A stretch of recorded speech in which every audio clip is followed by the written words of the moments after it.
नमस्कार दोस्तों। महिला आरक्षण तो सिर्फ बहाना है। क्या सच्चाई है, क्या झूठ है, इस वीडियो के माध्यम से देखते हैं। आपको मालूम था कि इस लोकसभा में आपके कितने लोग हैं? बीजेपी के 240 और सहयोगी दल से मिलाकर 293।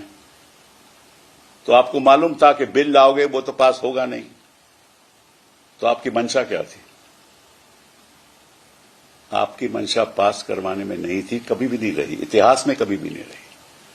आपकी मंशा थी ऐसे भाषण से लोगों को ऐसे रास्ते पे चलने की जिससे लोग आपकी असत्य बातों पर विश्वास करने लगे।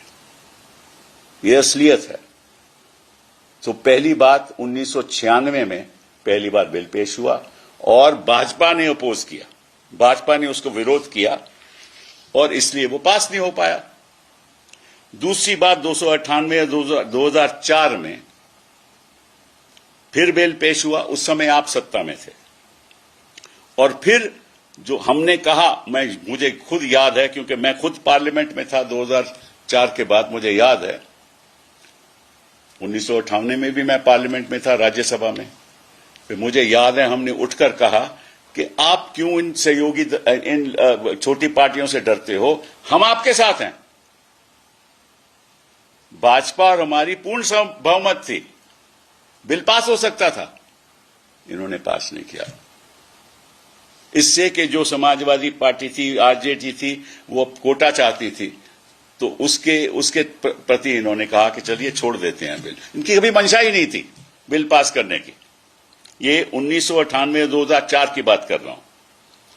फिर 2008-10 में बिल पास हुआ राज्यसभा में, हम सत्ता में थे, लेकिन लोकसभा में पास नहीं हो गया, इन्होंने विरोध किया। तो जब जब हमने प्रयास किया बिल पास करने का, भाजपा विरोध करती रही और जब जब ये सत्ता में थे और हम सहयोग दे रहे थे, तब से ये बिल नहीं पास कर रहा है।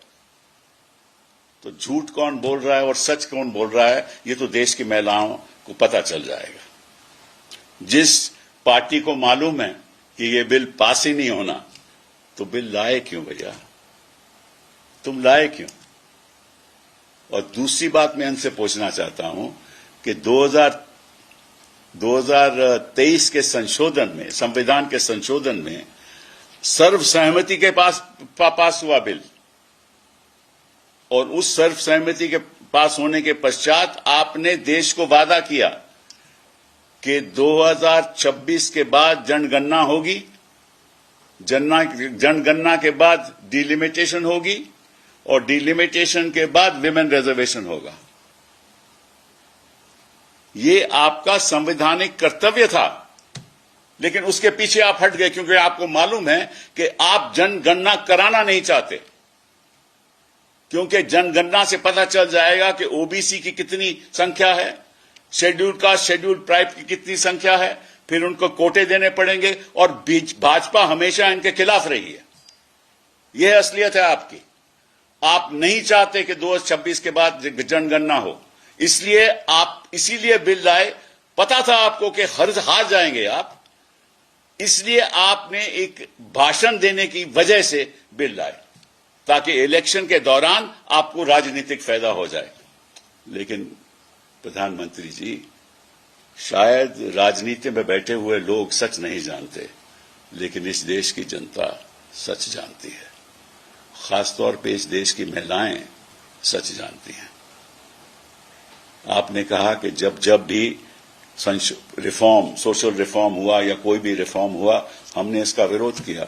मुझे एक बताइए कि कौन से रिफॉर्म पे हमने विरोध किया? एक का उदाहरण दे दीजिए। रिफॉर्म तो हमने किया। जब नरसिम्हा राव जी प्रधानमंत्री बने तो राजनीति में जितना रिफॉर्म उस सरकार ने किया और उस सरकार ने शुरुआत की, वो हिंदुस्तान के इतिहास में नहीं हुआ। हर सेक्टर हमने खोल दिया, प्राइवेट हो, टेलीकॉम हो, माइनिंग हो, हर सेक्टर। आज के दिन जो मोबाइल की वजह से हम एक दूसरे से हजारों काम कर सकते हैं, उसकी शुरुआत क्या भाजपा ने की थी? प्रधानमंत्री जी जरा बता दीजिए देश की जनता को, काहे को ऐसी बातें करते हो? अब अगर भाजपा की हैसियत से बोलते तो मैं कह भी देता कि आप झूठ बोल रहे हो, लेकिन आप मेरे प्रधानमंत्री हो, मैं ये कह भी नहीं सकता कि आप झूठ बोल रहे हो, अच्छा भी नहीं लगता। और कौन सा रिफॉर्म आपने किया? 2004 के बाद सारे रिफॉर्म हम लाए।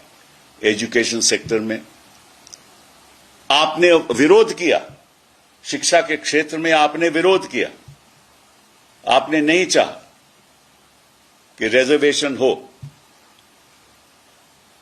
जो इंश्योरेंस बिल था बाहर के इन्वेस्टमेंट का, वो आपने विरोध किया।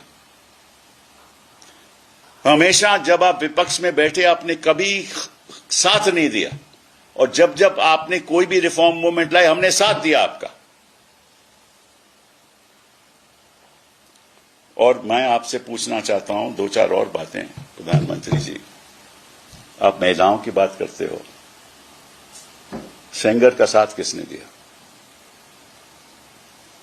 मणिपुर में जो अत्याचार महिलाओं का हो रहा था, आप मौन क्यों थे? और आप मालूम क्यों बोले पहली बार? क्योंकि चीफ जस्टिस ऑफ इंडिया ने उस समय एक वक्तव्य किया कि इनके बारे में कौन क्यों नहीं बोल रहा। फिर तुरंत आपने 2 लाइन का प्रेस कॉन्फ्रेंस करके आप हाउस में चले गए, और आप कहते हो कि आप महिलाओं के पक्ष में हो।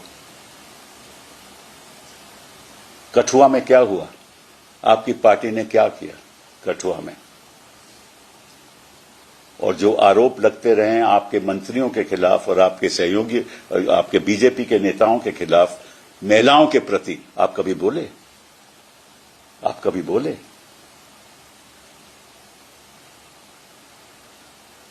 कभी नहीं बोले। बिक्सिक क्या उसका बिल्किस बानो का जब केस हुआ और आपके लोगों को रिहा किया गया, आप बोले? और फिर आप कहते हो कि आप महिलाओं का आदर करते हो। आपने कितनी महिलाओं को टिकट दी, ये बता दीजिए। 12-13% कितनी महिलाओं को आप टिकट देते हैं? और फिर आप हम पे आरोप लगाते हैं। बना दीजिए ना, पद छोड़ दीजिए, बना दीजिए महिला प्रधानमंत्री, तो हमें अच्छा लगेगा।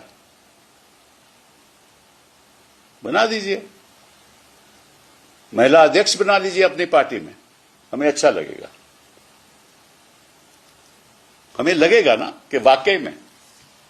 और एक बयान दीजिए, जो भी महिलाओं के खिलाफ, आपकी पार्टी का हो किसी और पार्टी का हो, वो कभी को उसके ऊपर कोई अत्याचार का आरोप लगेगा तो तुरंत उसको पद से हटाया जाएगा और आप नेशनल टेलीविजन में ऐलान करोगे। फिर बनेगी ना बात, फिर हम आपका आदर